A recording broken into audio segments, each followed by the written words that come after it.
El día de hoy vamos a platicar un poco sobre la sinapsis y en particular vamos a estudiar la sinapsis que ocurre a nivel de la unión neuromuscular. Ya en la clase previa habíamos comentado brevemente sobre cómo se comunicaban las células a través de señales eléctricas.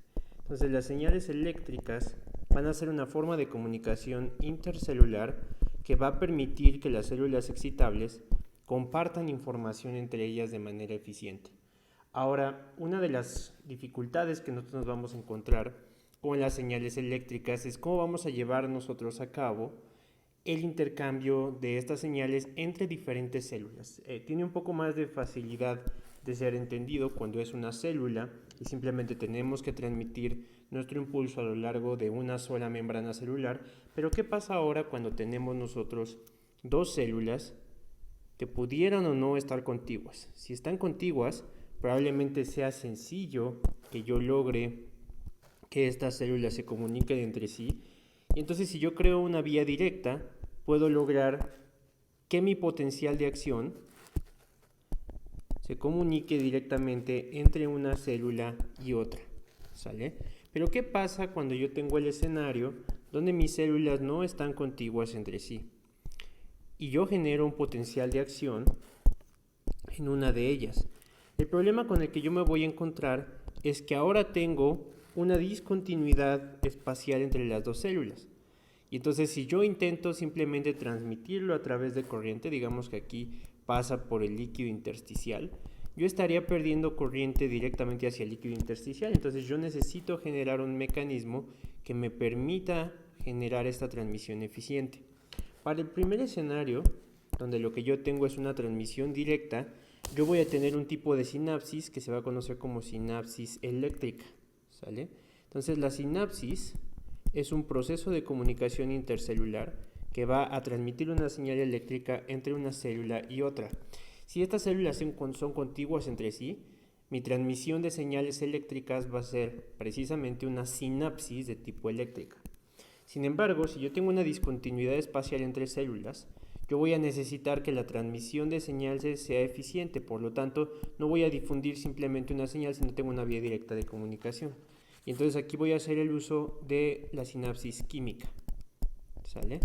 Entonces las señales eléctricas, y en particular los potenciales de acción, que voy a abreviar a lo largo de este video como PA, van a ser el principal mecanismo de comunicación intercelular, y cuando las células son contiguas voy a tener una sinapsis de tipo eléctrico y si no voy a tener una sinapsis de tipo químico.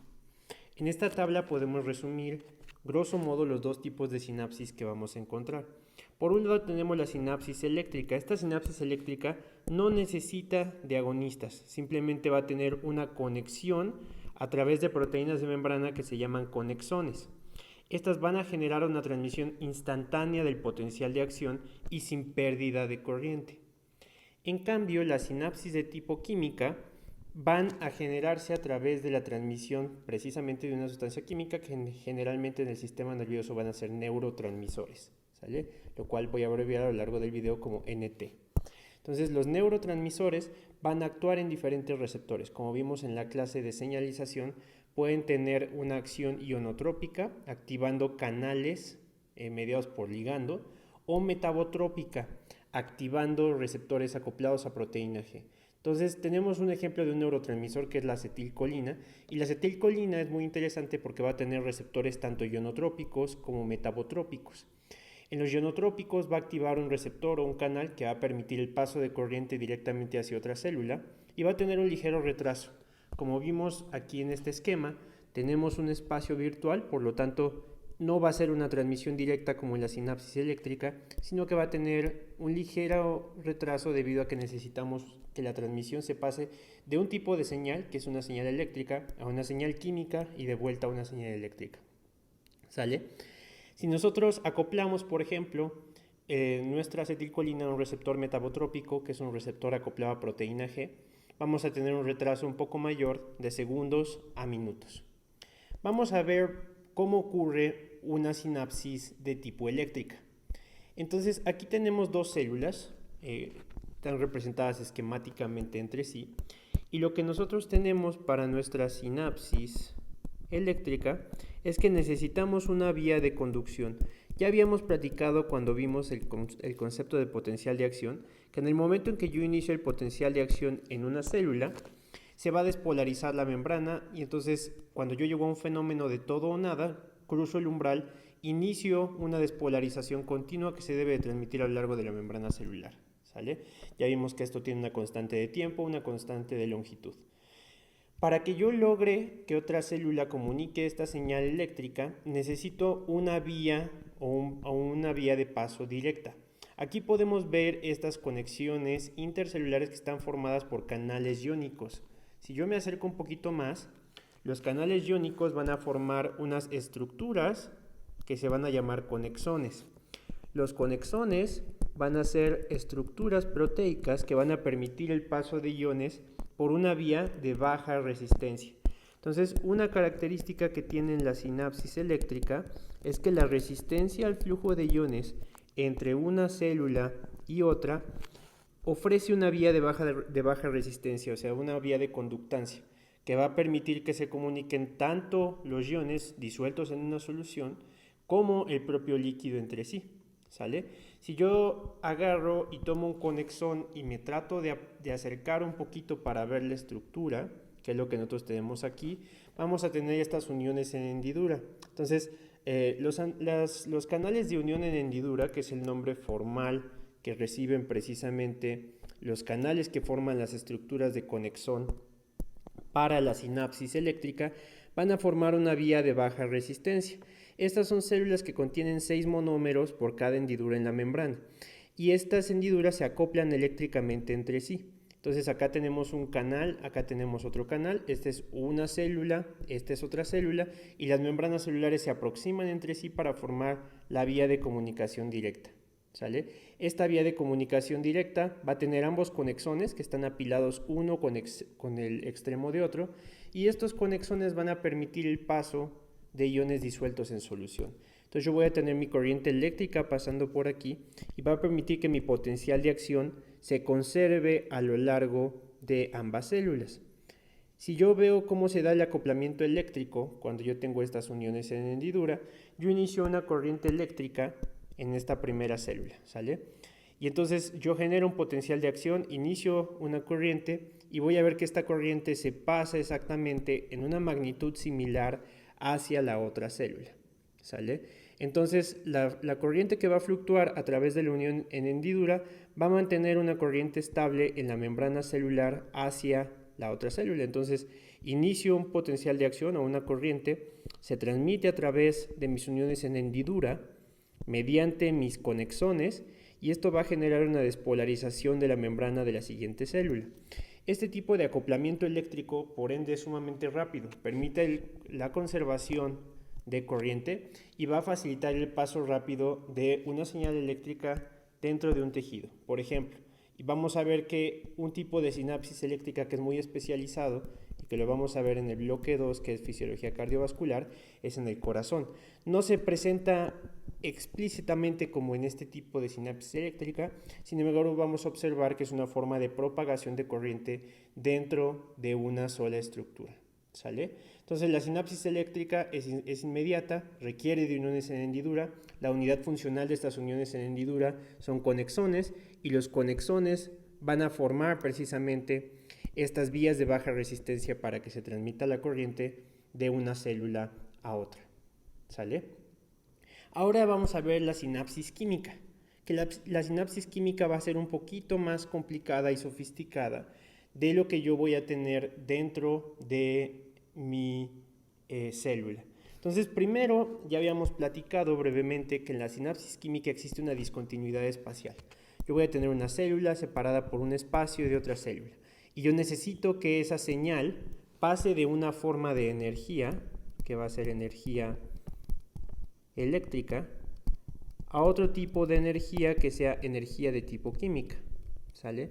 Y para eso yo voy a hacer uso de sustancias químicas que yo voy a conocer en el sistema nervioso como neurotransmisores. Vamos a ver con más detalle los neurotransmisores dentro de un video específico donde hablemos de neurotransmisión en el sistema nervioso central.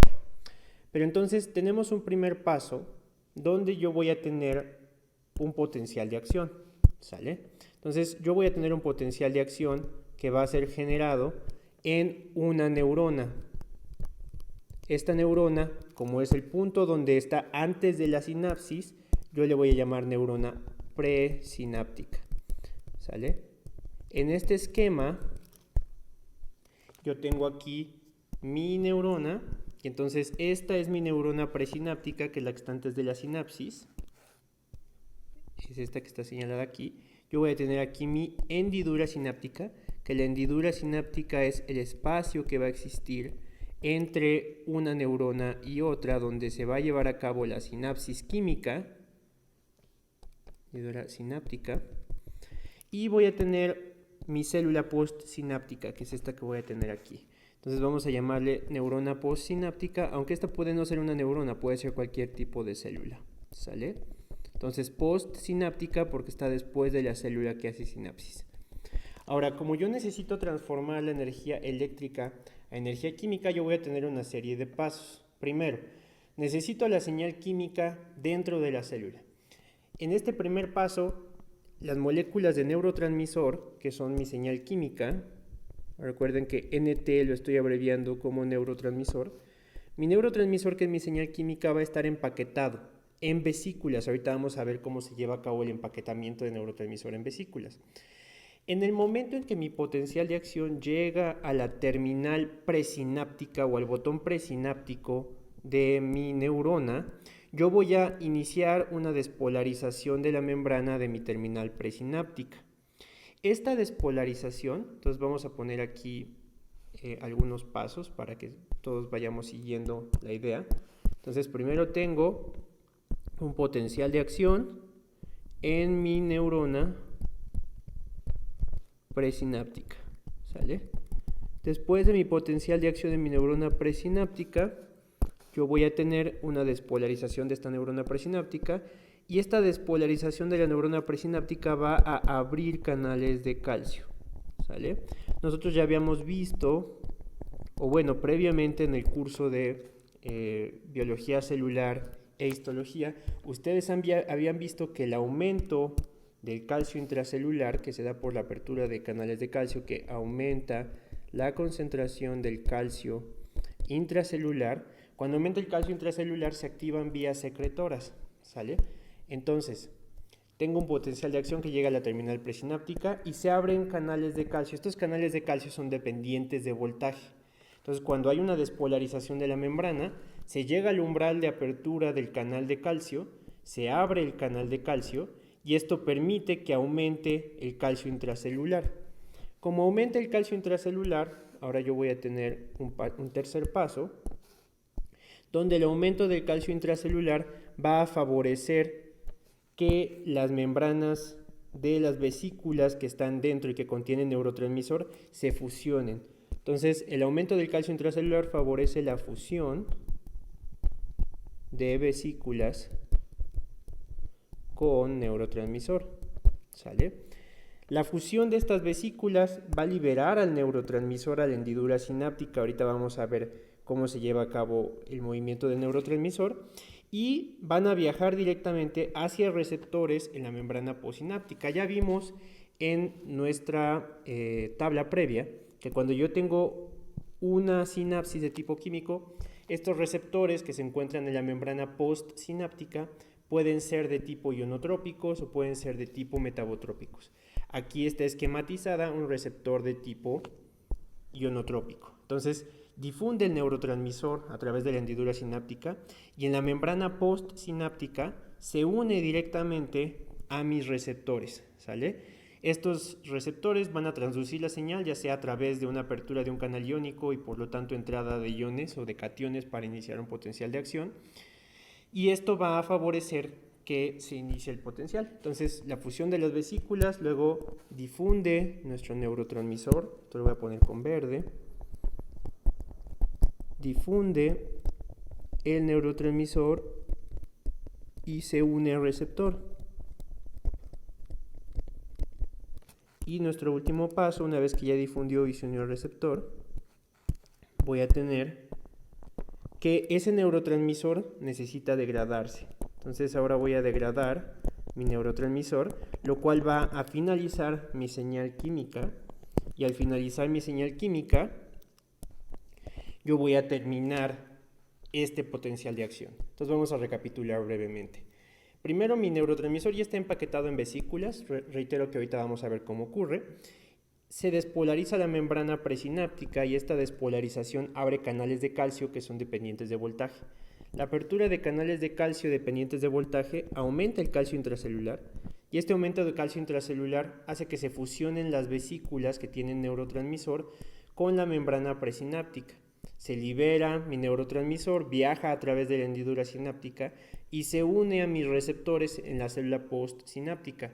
La unión de los receptores, ya sea ionotrópico o metabotrópico, inicia un potencial de acción en mi célula postsináptica y esto va a favorecer que se despolarice la membrana y se transmita la señal eléctrica. Una vez que el neurotransmisor ha cumplido su función, lo degrado y con eso termino mi sinapsis eléctrica, mi sinapsis química, perdón. Acá tenemos dos ejemplos donde vamos a ver una sinapsis que activa receptores ionotrópicos y una sinapsis que activa receptores metabotrópicos. Este ejemplo lo vamos a ver con acetilcolina, ¿sale? Acetilcolina es un neurotransmisor que es una colina acetilada, como su nombre lo dice, y que va a tener varios tipos de receptores. En general, va a tener receptores de tipo ionotrópico y los receptores, déjenme me acerco un poco más, los receptores de tipo ionotrópico se van a conocer como receptores nicotínicos. Se llaman nicotínicos porque la nicotina contenida en el tabaco va a activar estos receptores. Entonces estos son canales catiónicos, ¿sale? No son canales de sodio, no son canales de potasio, son canales catiónicos. Cuando decimos catiónicos, permiten el paso de cationes, entre ellos sodio, entre ellos potasio y entre ellos calcio. Es un canal no selectivo, ¿sale? Son activados por nicotina, pero también desde luego por acetilcolina. La acetilcolina va a tener otro tipo de receptor, que son metabotrópicos, pero como son activados por una sustancia que es producida por un hongo que se llama Amanita muscaria, se llaman receptores de tipo muscarínicos, ¿sale? Entonces, la acetilcolina activa receptores ionotrópicos, que se llaman receptores nicotínicos, porque son activados por nicotina, y receptores metabotrópicos o muscarínicos. Estos receptores muscarínicos van a activar, como su nombre lo dice, porque son metabotrópicos, un receptor acoplado a proteína G, y esto va a iniciar una cadena de segundos mensajeros, ¿sale? Acá vemos nuestro ejemplo. Tenemos la despolarización de nuestra membrana presináptica. Esto, como ya habíamos visto, abre canales de calcio dependientes de voltaje, aumenta el calcio intracelular, se fusionan las vesículas, se libera la acetilcolina. La acetilcolina se une a receptores de tipo nicotínico que permiten paso de sodio y salida de potasio, despolariza nuestra membrana. Entonces la activación del receptor nicotínico despolariza la membrana, inicia un potencial de acción y, por ejemplo, en el músculo estriado, induce contracción muscular. Esto lo vamos a ver con más detalle en la próxima clase. El receptor de tipo metabotrópico, lo mismo, tenemos nuestro potencial de acción y se une a nuestro receptor muscarínico, que en este caso está acoplado a una proteína G, por ejemplo GS. Recuerden que habíamos platicado de que la subunidad beta-gamma era una subunidad que generalmente era de anclaje, pero para el receptor muscarínico, esta subunidad beta-gamma activa canales de potasio. Estos canales rectificadores de potasio hiperpolarizan la membrana y, por ejemplo, disminuyen la frecuencia cardíaca. Esto era algo paradójico, que en algunos casos se observaba que la acetilcolina aumentaba contracción y en otros la disminuía. La dualidad de esto se da por la especificidad de receptores.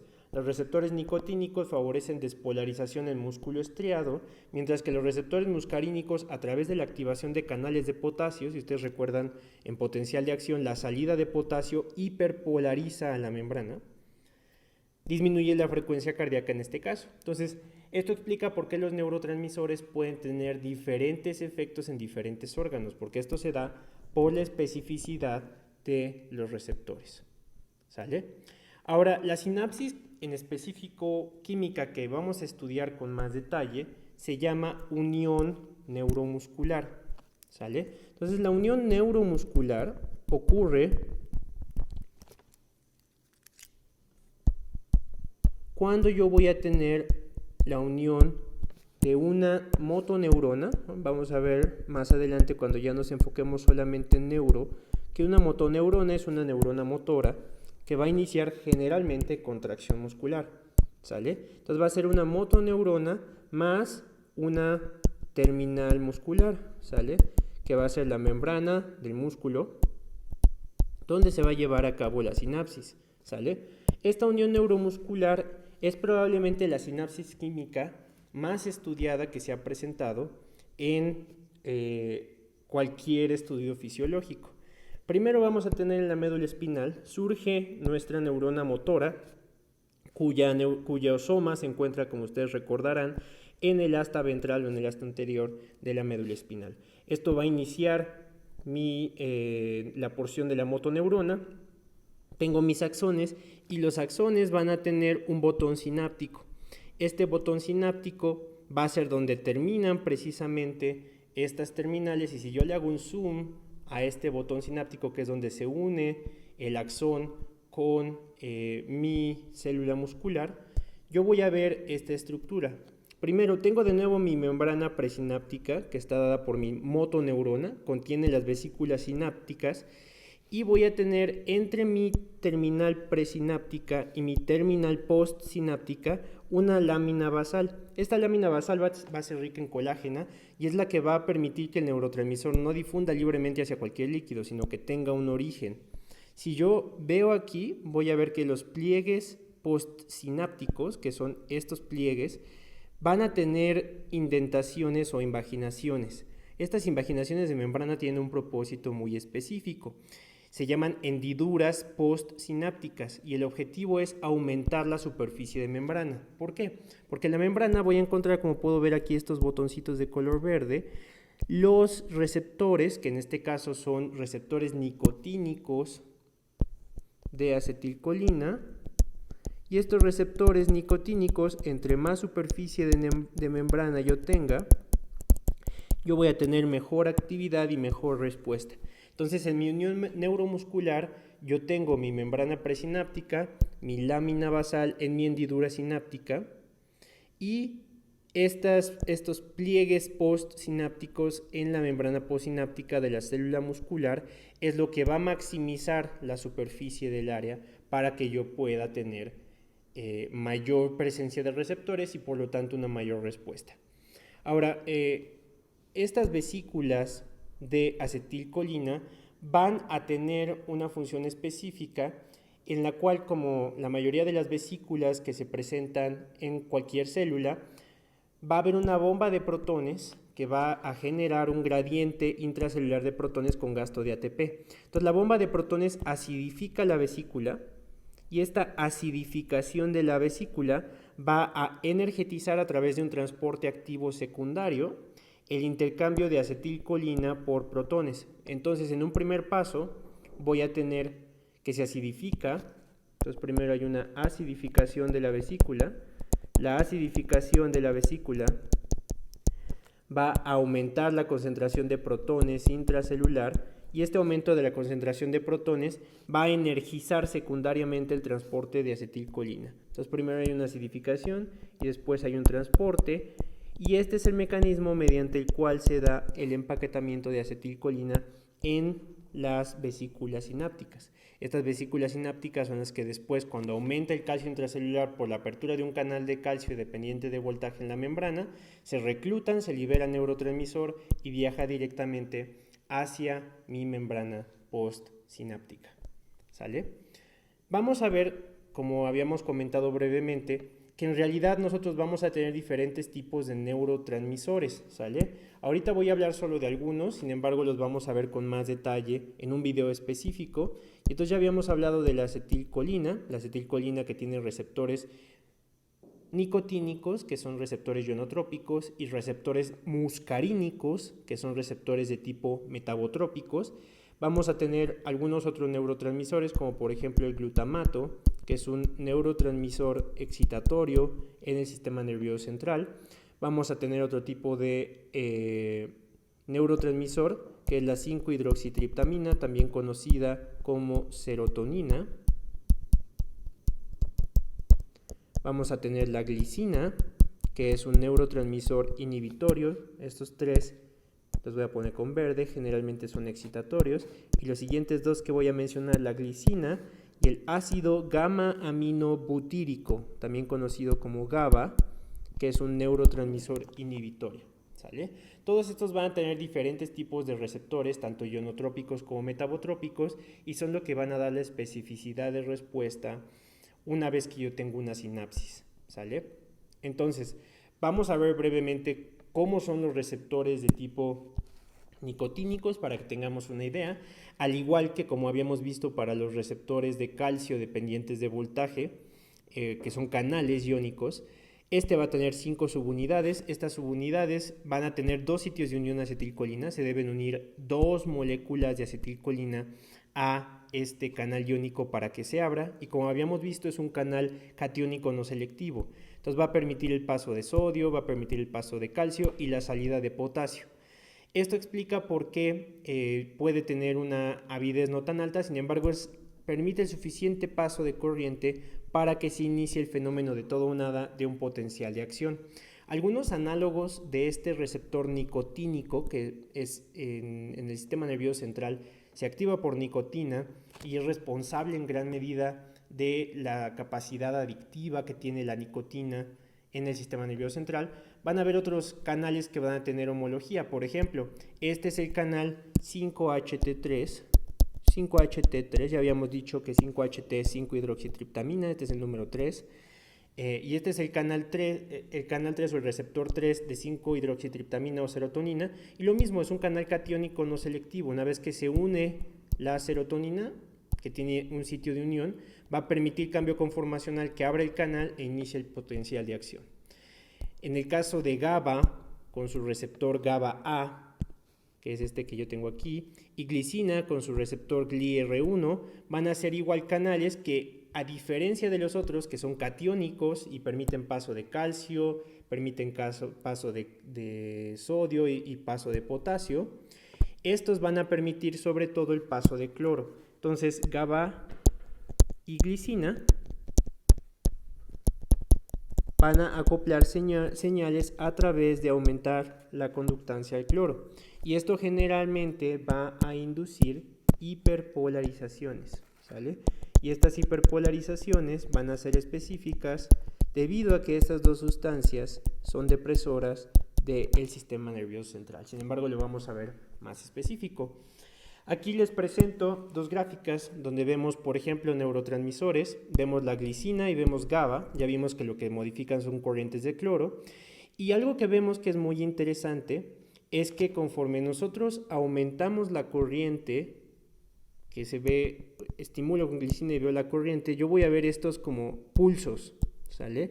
Y estos pulsos nos dice algo importante sobre cómo se va a dar la liberación de los neurotransmisores en la hendidura sináptica. Para verlo con un poco más detalle, aquí tenemos un experimento donde vemos los cambios de voltaje.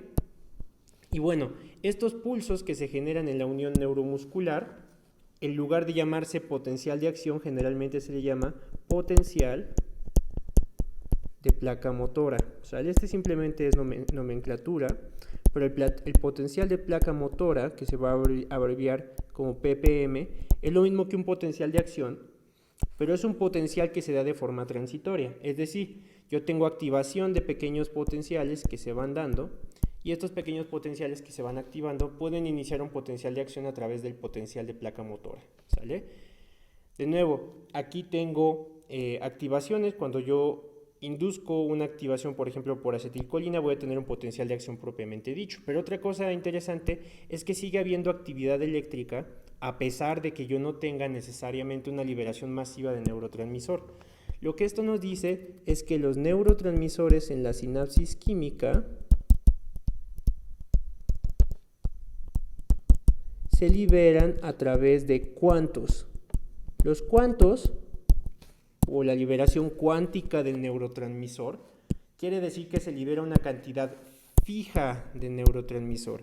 Esta cantidad fija de neurotransmisor, una vez que se vaya activando, va a dar resultado que a mayor cantidad de neurotransmisor, mayor respuesta. Entonces es por eso que yo voy a liberarlo en cantidades fijas, es decir, una cantidad de vesículas que contiene unos cientos de miles de moléculas de neurotransmisor. Y si yo quiero liberar más, libero simplemente más cuantos. Entonces acá tengo un ejemplo donde cada uno de estos números romanos representa la cantidad de cuantos que se van liberando. Y como podemos ver, entre más cuantos vaya liberando, la amplitud del potencial de la placa motora va a ser mayor. Entonces la liberación de los neurotransmisores es fija, se da en cuantos y es una liberación que se conoce como liberación cuántica de neurotransmisor. Es fija y a mayor neurotransmisor yo voy a tener mayor respuesta.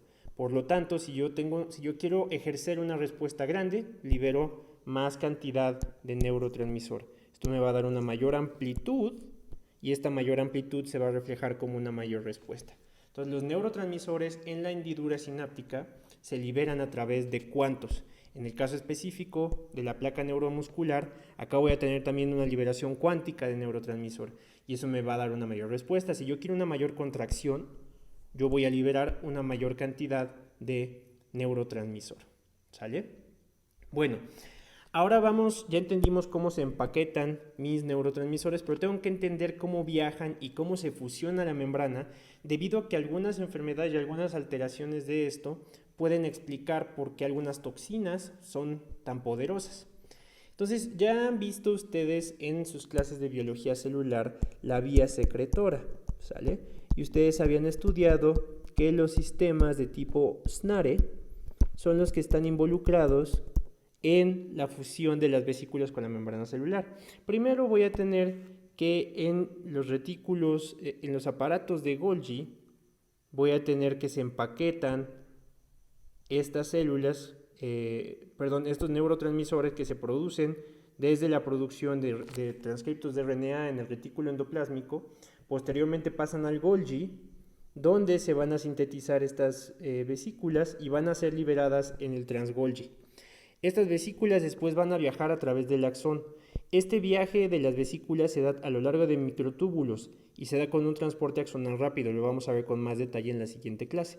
Pero yo voy a tener que estas vesículas viajan a través de transporte axonal rápido para llegar desde el soma neuronal hasta mi hendidura o mi terminal presináptica. ¿Sale? Los neurotransmisores, que ya algunos están directamente en vesículas y cuando no, voy a tener un empaquetamiento posterior aquí. Voy a tener que los neurotransmisores que son de tipo peptídicos ya van empaquetados. ¿Por qué? Porque se producen en el Golgi, se vacían en vesículas y viajan. Pero también viajan vesículas vacías.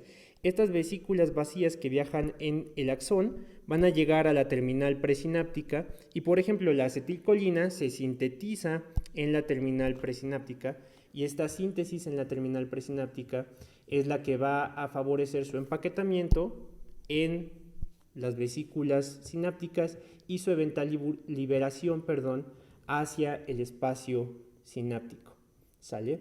Entonces, este transporte axonal rápido es el que va a favorecer que llegue rápidamente la célula, que llegue rápidamente la vesícula, hacia la hendidura sináptica, donde voy a tener ya mi liberación de neurotransmisor, posteriormente en la interacción en la sinapsis química con mi terminal postsináptica. Entonces, este transporte rápido va a tener diferentes implicaciones debido a que cuando yo necesito mi neurotransmisor, este neurotransmisor debe de estar disponible para que yo pueda llevar a cabo esa función y esa liberación. Ahora, vamos a ver que conforme se libere cierta cantidad de neurotransmisor, yo voy a tener tres grandes fenómenos que van a explicarme tanto la liberación cuántica como cómo se puede dar y ver esto reflejado en una respuesta. Voy a tener primero la facilitación, ¿sale? La facilitación es un aumento de corta duración del potencial postsináptico, entonces aumenta mi potencial, por ejemplo, de placa motora, que es mi potencial postsináptico, en respuesta a un aumento de estimulación.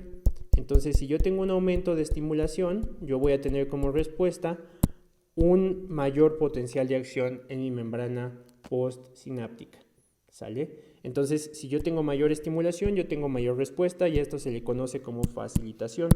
Tengo un segundo principio de la neurotransmisión que se llama potenciación, ¿sale? La potenciación es un aumento en la liberación de neurotransmisor. Este aumento es grande y es duradero, y esto se da después de un periodo de estimulación de alta frecuencia. Entonces, yo voy a tener que mayor estimulación induce una mayor respuesta, y esto se le llama facilitación, pero la potenciación es que a mayor estimulación yo voy a tener mayor liberación de neurotransmisor, y esto puede durar varios minutos después del estímulo. Lo que explica este aumento en la liberación de neurotransmisor es que la mayor estimulación va a aumentar de manera importante la concentración de calcio intracelular, y este aumento de la concentración de calcio intracelular aumenta la liberación de neurotransmisor. Entonces, la potenciación se debe al aumento importante en la concentración de calcio intracelular. Recuerden que la despolarización de la membrana presináptica abre canales de calcio. Esta apertura de canales de calcio aumenta el calcio intracelular y favorece la liberación de vesículas. Entonces, tengo la facilitación, tengo la potenciación, y en una última instancia voy a tener la depresión.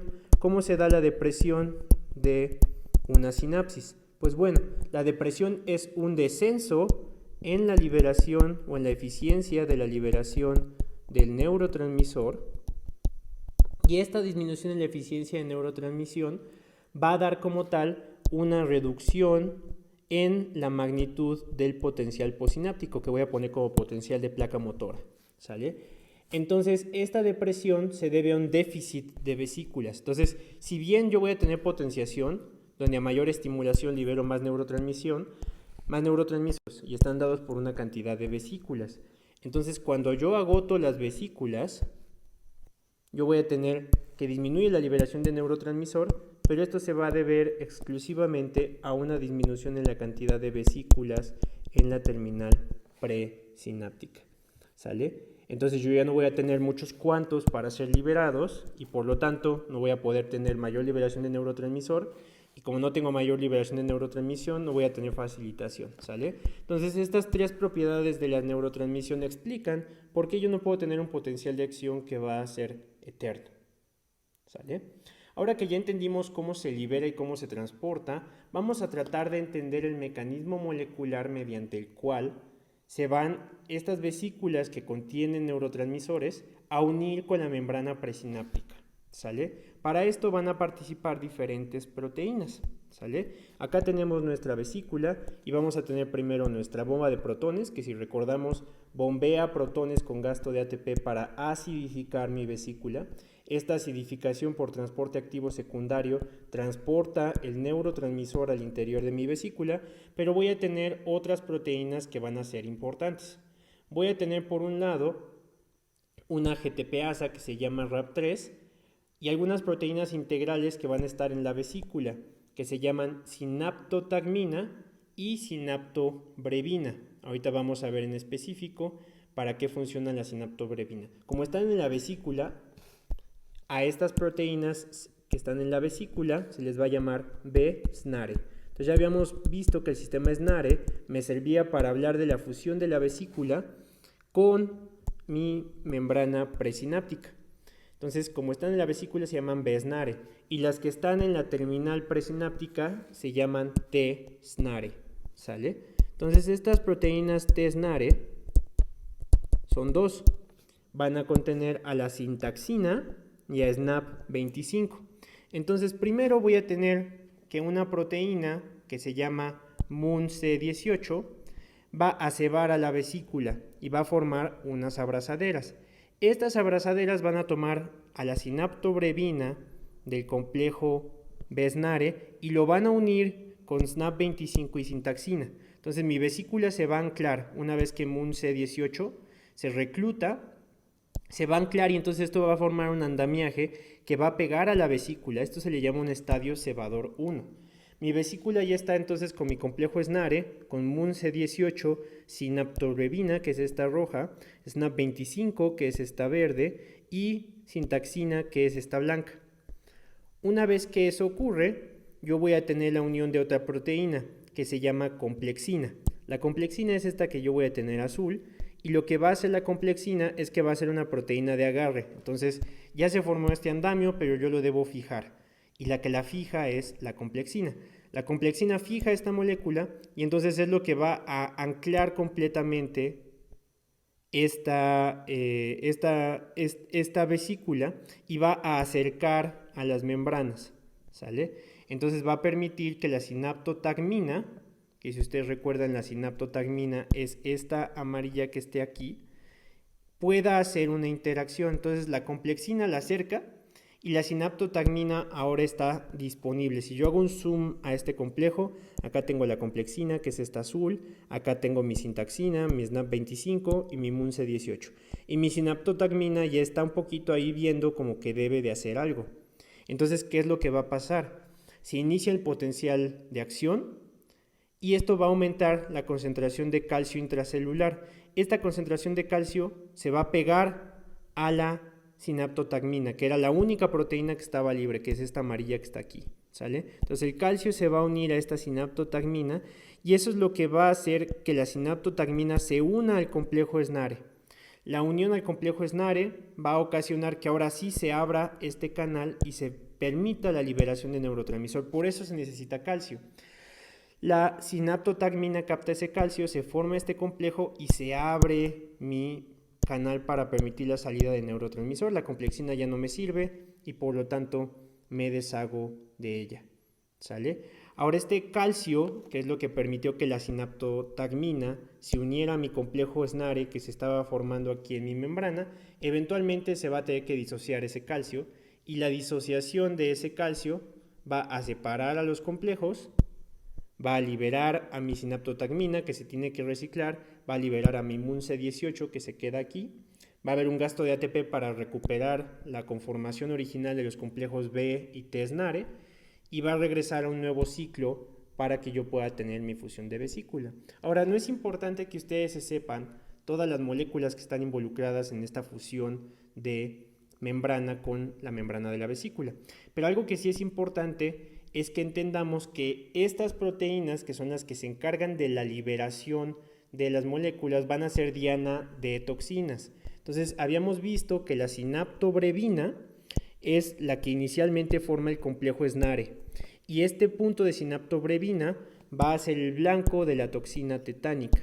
Entonces, la toxina tetánica o la toxina del tétanos, que vamos a ver el mecanismo del tétanos en el siguiente video en la clase de fisiología muscular, va a actuar y degradar directamente a la sinaptobrevina, ¿sale? Que es una de sus principales vías. También la toxina botulínica, en específico la toxina botulínica B, la D, la F, la G, van a actuar directamente ahí, mientras que la toxina botulínica A y E van a actuar sobre SNAP25 y sintaxina. Entonces la tetánica y estas B, D y FG de la toxina botulínica van a actuar sobre los complejos B SNARE y entonces van a modificar la capacidad de la célula para liberar vesículas, mientras que la toxina botulínica C1 y la toxina botulínica A y E van a actuar sobre los complejos de tipo T SNARE, ¿sale? Unas van a impedir que la vesícula se una a la membrana postsináptica y otras van a impedir que la membrana postsináptica pueda aceptar a estas vesículas. Entonces, como impiden la fusión de vesículas sinápticas, impiden la liberación de neurotransmisores, ¿sale? Y también vamos a ver con más detalle que estas proteínas también inhiben interneuronas inhibitorias y entonces mantienen una contracción sostenida del músculo. Y esta contracción sostenida del músculo eventualmente se va a representar como tétanos, lo cual vamos a ver con más detalle ahora que veamos la clase de fisiología muscular. Y entonces ya con esto entendemos grosso modo los componentes de la sinapsis. Nada más vamos a hablar un poco de la farmacología que nos ha ayudado primero a entender los componentes de la sinapsis y que segundo nos ayuda también a comprender cómo se dan estos fenómenos, ¿sale?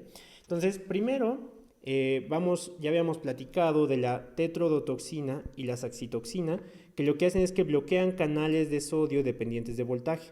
Estos son los que son responsables del potencial de acción. Por lo tanto, estas dos toxinas, tetrodotoxina y saxitoxina, bloquean el potencial de acción, ¿sale? Tenemos otros tipos de canales, como los canales de potasio. Estos canales de potasio, si recordamos, están a cargo de la repolarización. La dendrotoxina va a bloquear la repolarización y por ende va a dar despolarizaciones sostenidas. El problema de una despolarización sostenida es que si yo tengo un aumento de despolarización, yo voy a tener varias cosas. Primero, ya habíamos visto que si yo tengo una despolarización en un canal iónico, eventualmente esto va a llevar a la inactivación de canales de sodio. La inactivación de canales de sodio va a prevenir que se lleve a cabo mayor estimulación. Y como yo no tengo mayor estimulación, yo voy a presentar un fenómeno que se llama parálisis flácida, ¿sale? Entonces, los canales de potasio inhiben la repolarización y mantienen despolarizaciones sostenidas. Tengo otra toxina que se llama omega-conotoxina, que es liberada por algunos moluscos, y esta bloquea los canales de calcio. Si ustedes recuerdan, como habíamos comentado hace un momento, inicia el potencial de acción en mi neurona, esto abre canales de calcio, la entrada de calcio aumenta el calcio intracelular y libera vesículas. Entonces, si yo bloqueo la entrada de calcio intracelular, ya no voy a tener el calcio que normalmente se une a mi sinaptotagmina, y entonces no voy a poder tener fusión de vesículas, ¿sale? Entonces, la omega-conotoxina bloquea la fusión de vesículas con la membrana, igual que la toxina tetánica y la toxina botulínica, ¿sale? También voy a tener algunos bloqueadores que van a actuar en la membrana postsináptica. Entonces ya habíamos visto que acetilcolina va a activar receptores nicotínicos, que son canales iónicos, catiónicos no específicos que permiten pasar calcio, sodio y potasio. Y receptores de tipo muscarínicos, que son receptores metabotrópicos, y van a activar señalización con segundos mensajeros a través de proteínas G. ¿Sale? Voy a tener que la D-tuburocuranina y la alfa-bungarotoxina van a inhibir directamente estos canales, impidiendo el paso de corrientes iónicas. Entonces la sinapsis se da bien, pero yo bloqueo la unión neuromuscular. Entonces, como yo bloqueo la membrana postsináptica muscular, no puedo transmitir mi potencial de acción y por ende no voy a tener una movilización. Ahora, habíamos hablado de que el último paso de la sinapsis es la degradación del neurotransmisor. Y esto, a nivel de la placa neuromuscular, está dado por una enzima que se llama acetilcolinesterasa, ¿sale? Que lo voy a abreviar como ACHE. La acetilcolinesterasa es una enzima que va a degradar a la acetilcolina a través de diferentes pasos. Esto lo voy a poner aquí. Entonces, normalmente yo tengo a mi acetilcolinesterasa y esto va a reconocer a mi acetilcolina, ¿sale? Entonces, una vez que la acetilcolinesterasa reconoce a la acetilcolina, esto va a generar primero que yo libere una molécula de colina, como se llama acetilcolina, va a quedar nada más el acetato, y entonces va a quedar mi acetilcolinesterasa con un acetato. Entonces va a ser, a esto se le llama acetil, ACHE, que es acetilcolinesterasa. Entonces va a tener mi acetilcolinesterasa con un grupo acetilo, y esto posteriormente va a ocasionar que se degrade y que quede un acetato más mi acetilcolinesterasa, ¿sale? Entonces este es un proceso que es regenerativo porque ahora yo voy a poder tomar esta acetilcolinesterasa e iniciar de nuevo un paso. Este mecanismo de acetilcolinesterasa es el que se va a asegurar que la acetilcolina, una vez que termine de ser utilizada, sea degradada, y es rapidísimo, ¿sale? A pesar de que tiene un paso intermedio, esto es rápido. Entonces yo voy a tener algunas moléculas que se van a meter con esa reacción, que se llama fisostigmina, que genera una unión reversible, y el fármaco que se deriva de ella es neostigmina. La neostigmina es un fármaco que va a servir para aumentar los niveles de acetilcolina. Entonces, cuando yo inhibo la degradación, o sea, yo inhibo a acetilcolinesterasa, yo voy a tener mayor disponibilidad de acetilcolina. Esto es de mucha utilidad en enfermedades donde yo tengo alterada la neurotransmisión de acetilcolina, como la miastenia gravis, ¿sale? En la miastenia gravis yo tengo anticuerpos contra el receptor de acetilcolina, y si yo aumento la disponibilidad de acetilcolina a través de la inhibición de la acetilcolinesterasa, la neostigmina, voy a tener más acetilcolina y esto me va a permitir que funcione mejor. Lo que hace esto es que le agrega un grupo carbamilo a esta acetilcolinesterasa, entonces prolonga este paso intermedio. Esto hace que se libere con menor rapidez la acetilcolinesterasa y que entonces por una ventana de entre 10 y 12 horas yo tenga menos acetilcolinesterasa funcionando y por lo tanto más acetilcolina. Sin embargo, yo voy a ver que esta acetilcolinesterasa va a ser también inhibida por un grupo de moléculas que se llaman organofosforados. Esto lo van a ver con más detalle en farmacología, pero los organofosforados son insecticidas que inhiben a la acetilcolinesterasa de una manera muy importante. De hecho, son de los tipos de venenos más potentes. Esto ocasiona un aumento muy importante de acetilcolina y por lo tanto un síndrome colinérgico. ¿Sale? Entonces, la acetilcolinesterasa es importante porque va a inhibir que se siga activando de manera constitutiva mi membrana postsináptica y por ende va a tener una mayor utilidad para terminar mi sinapsis.